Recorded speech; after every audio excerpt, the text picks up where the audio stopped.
Good morning, glad you can be with us. And I want to share something from Colossians chapter 2, verses 12 and 13 that I am picking up from Bob Goff, and I think he's got kind of a fun story here.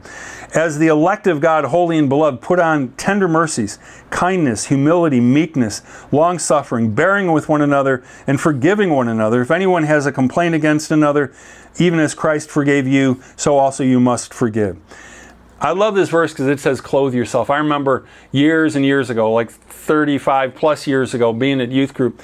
And I don't know why, but there was like this liturgical robe. We didn't wear them at the church I was at.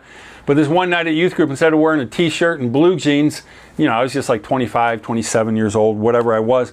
I wore that robe, and the students got a big kick out of it. And I said, what would happen if you wore this robe to school? And they're just like, oh, that'd be crazy, man. Everyone would notice. And I said, but if you clothe yourselves with what it says here, kindness, humility, meekness, you clothe yourself with compassion, people are going to notice you. You will definitely stand out. See, that's how people want to be treated. You want to get through to people, develop a relationship with kindness, with mercy, with bearing with other people, people knowing that they can make a mistake around you and you won't jump down their throats. I encouraged some people recently to give each other grace.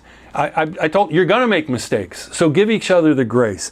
And people know you're like that. It helps. Bob Goff tells a story that he had a pinball machine dropped off in his driveway one day. Someone was closing a business and thought that Bob and his family would like having it. He said, I'm not sure why, but he had it hot wired so he didn't have to drop the quarters in. And I used to love pinball back in the day. It was, I had to give it up a lot of times just because I was spending way too much time there. But they could just press a button and the balls would come out, and man, it's exciting when you're winning free games and you're just in this groove. But you might know this, that you can urge the ball to go a certain way and you can nudge it just a little bit. And people do that with other people, don't they? They kind of nudge people. It's like, why don't you? But if you nudge people too hard, they kind of do the same thing that a pinball game does. It goes on tilt. You ever tilted a pinball game? If you don't know what I'm talking about, all of a sudden the flippers don't work and you don't get any more points, and pretty much game over. And you got to reboot, you got to restart, you got to put more money in if you don't have it hot wired like Bob. People are like that too. You try nudging them, and then you try nudging them too hard.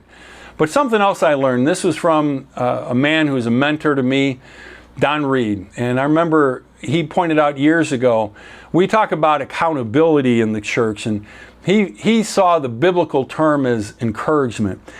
And I know this, that if you encourage people on a regular basis, every once in a while, you can give them a nudge.